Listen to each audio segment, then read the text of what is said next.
Hello friends, my name is Simran और मैं आप सबका अपने चैनल पर वेलकम करती हूँ। सबसे पहली बात तो मैं सॉरी बोल दूँ क्योंकि मेरा आज गला थोड़ा सा ख़राब है, क्योंकि मौसम भी चेंज हो रहा था और मैं एक शादी भी अटेंड करके आई हूँ, क्योंकि मेरे घर की शादी थी। मेरी सिस्टर की बेटी की शादी थी, मैंने पहले बताया था। तो सॉरी, 2-3 दिन से कोई वीडियो भी नहीं डाल पाई। और अभी मैं उस पे सोशल मीडिया पर भी देख रही हूँ कि नेहा की शादी के बारे में भी बातें हो रही हैं, कि क्योंकि अभी मैंने प्रॉपर देखा नहीं है कि ये र्यूमर ही है या सच्ची में कोई उनकी शादी की डेट फिक्स हुई है या कैसे भी। क्योंकि आजकल शादियों का मौसम है, लोग बहुत सारे लोग हैं, मतलब जो इस टाइम पे शादियां कर रहे हैं। तो मे भी इन्होंने भी कोई डेट वगैरह पहले फ़िक्स की हो, या कोई इस तरीके का उनका हो माइंड में। तो मैं फिर भी उनको ये बोलूँगी कि जो भी आपने स्टेप लेना है, जो भी आपका डिसीज़न हो, आपको बहुत सोच समझ कर ही अपना स्टेप लेके जाना है आगे। क्योंकि आपको महादेव की एडवाइस की, उनकी गाइडेंस की बहुत ज़रूरत है। आपको कुछ नहीं करना है, सिर्फ उनके सामने बैठकर गाइडेंस मांगनी है। वो आपको ज़रूर कोई ना कोई क्लू, कोई रास्ता देंगे कि आपके लिए क्या सही है और क्या सही नहीं है। क्योंकि जब हम इंसानों पर बिलीव करते हैं, दूसरों के आश्रय होते हैं, दूसरों से समझने की कोशिश करते हैं, तो हम ना चाहते हुए भी कई बारी कुछ ऐसे डिसीज़न ले लेते हैं जिसके लिए हमें बाद में पछताना पड़ता है। तो क्योंकि आपकी लाइफ में पहले ही बहुत सारी प्रॉब्लम्स आप फेस कर चुके हैं, तो मैं चाहती हूँ कि एक बार आप इसको रीथिंक कीजिए। और बहुत आपको अगर गॉड की तरफ से कोई आपको कंफर्मेशन लगे कि आपको आपको ज़रूर कोई ना कोई इस तरीके का आपको कहते हैं ना कि क्लू मिलेगा, कि आपको लगेगा कि मैं राइट पाथ पर हूँ, या मुझे रीथिंक करना है, या मुझे इंतज़ार करना है, या मेरे लिए सही टाइम है। जब आप उनसे अपने लिए गाइडेंस मांगोगे, वो आपको ज़रूर देंगे। लेकिन वो जो समय है, वो आपका और उनका होना चाहिए। उसके बीच में बहुत सारे लोगों की भीड़ ना हो। वो टाइम आप अर्ली मॉर्निंग का, जो जिसको ब्रह्म मुहूर्त का समय कहते हैं, 2 बजे का, 3 बजे का, 2:30-3 बजे, जो भी, अगर आपकी आँख खुलती है, प्रे करके सोइए अब कि आपकी आँख कितने बजे खुले। शांति होगी, रूम में कोई नहीं होगा, आप और उनका समय शुरू हो जाएगा। उस समय आपने उनसे बोलना है कि महादेव, आप मुझे रास्ता दिखाएंगे जो मेरे फ्यूचर के लिए, मेरी बेटी की फ्यूचर के लिए अच्छा है। ना कि आपने कोई डिसीज़न दूसरों के लिए लेना है कि वो फ्री हो जाएंगे। ठीक है? तो इंडिपेंडेंट होने के बावजूद अगर आप डिपेंडेंट होकर जीना चाहती हैं, तो ये आपके लिए फ्यूचर में प्रॉब्लम देगा। मुझे नहीं पता कि क्या रीज़न है कि आपको लग रहा है कि आपको अभी इमीडिएट इस तरीके का डिसीज़न लेना पड़ रहा है। उसके रीज़न बहुत सारे हो सकते हैं, और हो सकता है कि आप किसी जगह पर सही सोच भी रहे हो। लेकिन मुझे जो एडवाइस आपको देने के लिए बोला गया है, तो ये आपकी एक गाइडेंस है। अगर आप सुन रहे हैं तो प्लीज़ इस चीज़ को आप ज़रूर समझने की कोशिश कीजिए, क्योंकि ये बहुत बड़ा डिसीज़न है आपका और आपकी बेटी की लाइफ का। ये डिसीज़न ऐसा है कि अगर आपके पेरेंट्स भी अगर आपको गाइड करेंगे ना, मे बी वो आपको उस तरीके से गाइडेंस नहीं दे पाएंगे जिस तरीके से आपको महादेव की गाइडेंस की बहुत ज़्यादा ज़रूरत है। आज मेरा गला ख़राब था, लेकिन मुझे लगा कि स्पेशल आपको ये मैसेज देना बहुत ज़रूरी है, क्योंकि और कोई आपको पूरे सोशल मीडिया पर, आपके पर्सनल लोगों में, आपके दोस्तों में, आपके रिश्तेदारों में कोई ऐसा इंसान नहीं होगा जो आपको ये चीज़ें बताएगा। तो मुझे लगा कि मेरी ड्यूटी है जो मुझे पूरी करनी है, तो मुझे किसी हालत में भी जाकर आपको बताना पड़ेगा। और ये मैंने नेल पेंट, पता नहीं दिख रहा है या नहीं, नेल आर्ट करवाया था शादी पे। मुझे बताना आप लोगों को कैसा लगा, कैसे दिखाऊँ पूरा। ऐसे है, कराया तो लाइट और ये डार्क कलर का था, अच्छे से कैमरा में आ नहीं रहा। ये इसमें लगे हुए हैं स्टड्स लगे हुए हैं साथ में, सारे जो फिंगर्स हैं, और 2 फिंगर्स पे उन्होंने स्पार्कल वाली नेल पेंट लगाई है। बताना कैसा लगा। और शादी वाले जो लुक्स थे 2-3 मैंने उसमें कम्युनिटी पे जो पोस्ट डाली थी उसमें साथ ही डाल दिया, क्योंकि जो जो गाइडेंस आ रही थी समय ना होने के कारण मैं उसको कम्युनिटी में डाल रही थी। जिसने नहीं देखा वो भी देख सकता है, क्या पता किसी और के लिए भी वो गाइडेंस हेल्पफुल हो। जो 2-4 दिन मैंने कम्युनिटीज़ डाली हैं सबको आप देख लीजिएगा, मे बी वो आपको हेल्पफुल हो। और ये मैसेज उसके लिए, नेहा के लिए भी है कि ध्यानपूर्वक हर चीज़ को सोच समझ कर अपना पाँव आगे करें और खुद को शून्य कर लें।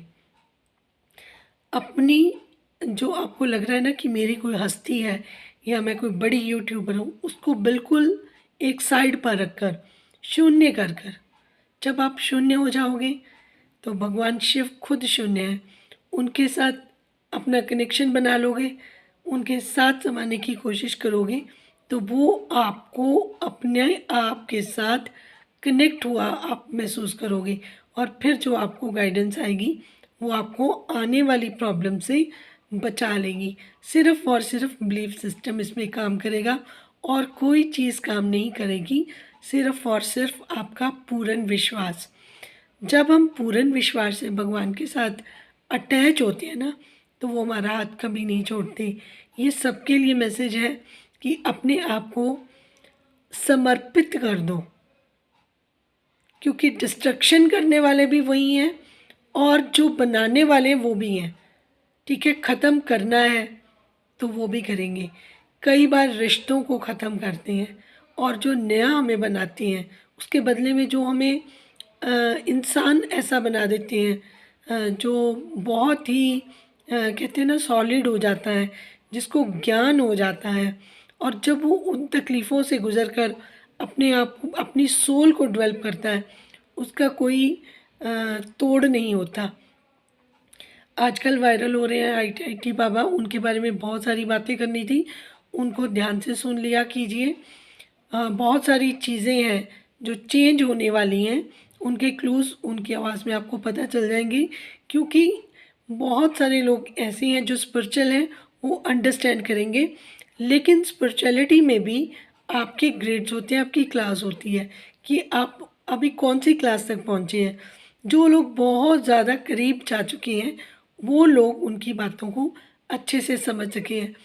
जो बहुत जपी तपी होंगे ना वो उनकी हर चीज़ को कनेक्ट कर लेंगे कि वो क्या कहना चाहते हैं। अदरवाइज़ बहुत सारे लोग ऐसे हैं। इसके लिए ज़रूरी नहीं है कि आपने कितना पाठ पूजा किया है, कितना जप तप किया है, क्योंकि जो संत भी हैं वहाँ पर जपी तपी थे, जो अखाड़े वाले थे वो भी उनको समझ नहीं पाए और उन्होंने बाहर का रास्ता दिखा दिया। अब ये देखो, जिसकी आप पूजा कर रहे हैं, जिसको आप मान रहे हैं, जो खुद ही स्वयं सब कुछ है, उसकी जो लीला रचाई जा रही है, अगर हम उसको नहीं समझ पाए ना तो हम चाहे किसी अखाड़े के हो जाएं, हम कुछ हो जाएं, हम भगवान के नज़दीक भी नहीं हैं। एक होता है दिखावा, एक होते हैं दिखावे के संत, एक होते हैं जो संत अंदर से होते हैं, जिनको भगवान ब्लेस कर देता है ना, असली संत वो होते हैं। और उनकी ऊर्जा का एहसास उनको होता है जो उनके करीब चले जाते हैं, खुद को शून्य कर लेते हैं। बहुत सारे इशारे दिए थे नेहा जी आपके लिए कि आपको समर्पित करना चाहिए। इतनी सारी चीज़ें हुई, जब वो किसी को अपने नज़दीक करते हैं ना उसको तोड़ देते हैं। अब अगर उन्होंने तोड़ा है ना तो दूसरों पे विश्वास मत करो, सिर्फ उन पे करो। ये जो दुनियादारी है ना वो आपको समझ नहीं आ रही है। इतनी चीज़ें उन्होंने आपकी आंखें खोलने के लिए कर दी, आपको दोस्तों के, आपको उन लोगों पे जिन पे आप विश्वास कर रहे थे, जिसको आप प्यार समझ रहे थे, उन लोगों के मुखौटे उतार दिए। उन्होंने बहुत कुछ दिखा दिया, आपके असली रिश्तों के रंग भी उन्होंने दिखा दिए। वो बात अलग है कि आप उसको कभी बोल नहीं पाओगे, या आपने दूसरे तीसरे इंसान का इस्तेमाल किया कि उन चीज़ों को आप जो दुख आपके अंदर है आपने उन लोगों के साथ शेयर किया और जिसके नतीजे इस तरीके से बाहर आए। आपको डरने की ज़रूरत नहीं है। जो ये आप इमोशनली आप अटैच होते हो ना, या कुछ करना चाहते हो पर नहीं कर पाते हो, उसके रीज़न होते हैं, उसको तोड़ देना चाहिए। कभी मैं अपना बताऊंगी, मेरे पेरेंट्स की डेथ के बाद हर किसी ने मेरे ऊपर डिपेंड होना शुरू कर दिया। जब आप ऊपर चढ़ रहे होते ना सीढ़ियाँ, आप सक्सेसफुल हो जाते हो, तो हर कोई आप पे बर्डन बनना चाहता है। चाहे उसके पास सब कुछ हो, वो अपनी लायबिलिटी नहीं खुद रखेगा, तो आपके ऊपर रिस्पॉन्सिबिलिटी बढ़ाते जाएंगे, और वो अपने खुद के रिश्ते पास वाले होते हैं। दूर वाले रिश्ते नहीं आपको परेशान कर सकते, बिल्कुल पास वाले रिश्ते आपको परेशान भी कर सकते हैं, और अपने अपने फ़ायदे के लिए आपको पूरे का पूरा भस्म भी कर सकते हैं। तो किसी पे कोई रिश्ता भी, मैं ये बोलती हूँ, चाहे कोई कितना भी नज़दीकी हो, कोई भी अपना नहीं है। जब हम खाली हाथ आए थे, अकेले आए थे, जाना भी अकेले है, तो ये मंजिल तक पहुँचने के लिए हमें पूरे हौसले के साथ खुद अपने कदम बढ़ाने हैं। किसी पे भी विश्वास नहीं करना, ये बार बार आपको बोला जा रहा है। अगर आप मेरी बात आज नहीं समझ पाई, तो मुझे डर है कि आपको कभी फ्यूचर में कोई प्रॉब्लम ना आए। अगर आप समझोगी मेरी बात को, अच्छे से समझ लोगी, ठंडे दिमाग से इन चीज़ों के ऊपर गहन विचार कर लोगी, तो आपको कोई ना कोई ऐसी बात ज़रूर समझ आएगी, जिससे आपके जो कदम हैं वो संभल जाएंगे। मेरी बहुत सारे लोगों जो नेहा के सपोर्टर्स हैं, उनको भी प्रार्थना है कि आप जितना मैक्सिमम इसको शेयर कर सकते हैं कीजिए, ताकि जो मैसेज मैं उनको देना चाहती हूँ वो प्रॉपर गाइडेंस उनके पास पहुँचे, और वो अपनी डिसीज़न मेकिंग से पहले इन सारी चीज़ों को अच्छे से समझ लें। और ये उन लोगों के लिए भी मैसेज है जो लोग दो राहें पर खड़े हैं। दो राह मतलब उनके पास दो रास्ते हैं, इधर जाएं या उधर जाएं। ध्यान से बैठें, शांति से बैठें, मेडिटेशन पे बैठें। उसके तुरंत बाद आपने अपनी प्रॉब्लम के बारे में भगवान से बात करनी है। आपको क्लू मिल जाएगा कि आपके लिए कौन सा रास्ता बिल्कुल सही है। जिनको लगे कि वो दो राहों में कंफ्यूज हो गए हैं कि उनको ये काम करना है, नहीं करना है, शादी करनी है, नहीं करनी है, आगे बढ़ना है, पीछे हटना है, लोगों से डिटैच होना है, इंडिपेंडेंट होना है, ये सारी चीज़ें आप में से किसी और को भी ज़रूरत हो सकती है। तो आप लोग भी इसी को समझ लीजिएगा। लेकिन ये स्पेसिफिक मैसेज मुझे जो देना था वो नेहा तिवारी के लिए था कि वो इन चीज़ों को समझ लें। अब वो बचपने से बाहर आए, अब वो दूसरों पे ट्रस्ट करना छोड़ दें, जो उनकी सबसे बड़ी कमज़ोरी है। आज की डेट में नेहा तिवारी की अगर कोई कमज़ोरी है मेरी निगाह में, तो वो है कि वो दूसरों पे ट्रस्ट करती हैं, चाहे कोई अपना हो, चाहे कोई पराया हो। उनको वो करना है जो उनकी अंतर आत्मा उनको बोलती है। वो दूसरों के पीछे लगती हैं, अंतर आत्मा के कहना नहीं मानती हैं। अंतर आत्मा की आवाज़ स्वयं भगवान की आवाज़ है, वो आपको गाइड कर रहे हैं, आप उनको इग्नोर कर रहे हो। तो मुझे ज़रिया बना के सिर्फ आपके पास इसलिए भेजा जाता है ताकि आप उनकी बात को समझ सको। किसी न किसी को भगवान इंसान के रूप में अंदर उसके आते हैं, अपनी बात दूसरे को समझाने की कोशिश करते हैं। इतना करने के बावजूद अगर इंसान वो गलती करता है, तो वो उससे ज़्यादा कहती हूँ मूर्खतापूर्ण बिहेवियर किसी का नहीं हो सकता। जब स्वयं भगवान चाहते हैं कि आप उन चीज़ों पे अमल करें, चीज़ों को सीखें, गलतियों को नहीं दोहराएं, फिर आप उन चीज़ों को एग्जैक्टली वैसे करने की कोशिश करेंगे जैसे आपको नहीं करना चाहिए, तो उसके बारे में अब और मैं क्या कहूँ। तो इशारों में भी डायरेक्टली इनडायरेक्टली मैंने बहुत कुछ कहने की कोशिश की। मुझे नहीं पता, क्योंकि मैंने अभी सोशल मीडिया को ज़्यादा देखा ही नहीं है।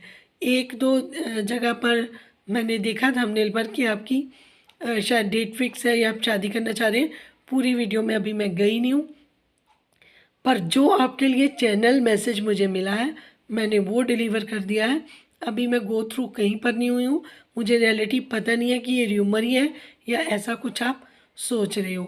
Thank you so much for watching. आज मेरी जो वॉइस है वो थोड़ी सी ज़्यादा डिस्टर्ब है, तो मैं थोड़ा रेस्ट करना चाहूँगी। कल से मैं कोशिश करूँगी कि आपको पूरे तरीके से अच्छे तरीके से हर चीज़ को मैं एक्सप्लेन कर दूँ। और जो लोगों के प्यारे प्यारे मैसेजेस आए हैं, जो मुझे मिस कर रहे थे, जो पूछ रहे थे कि मैं वीडियो नहीं डाल रही हूँ, उसकी वजह मैंने बता दी थी कि घर में फैमिली फंक्शन था, शादी थी तो वो मुझे अटेंड करनी थी, तो उस वजह से थोड़ा सा बिज़ी होने की वजह से ऐसा हुआ है। Next time I will try कि मैं आप लोगों के साथ रेगुलर जुड़ी रहूँ। Thank you so much for watching. Thank you.